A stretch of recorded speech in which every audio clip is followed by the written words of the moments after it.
How to add a class to the element. There's some site. There's an element on that site.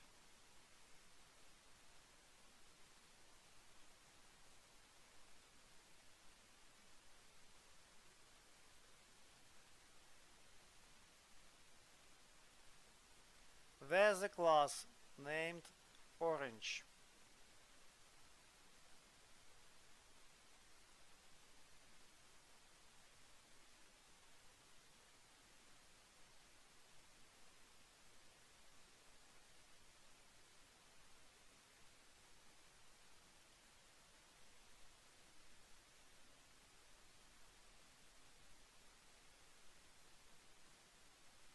We need to set the class name property of the object. That's all. We have got an element with added class. Thank you for watching to the end. Subscribe to our channel and you will learn a lot more interesting things.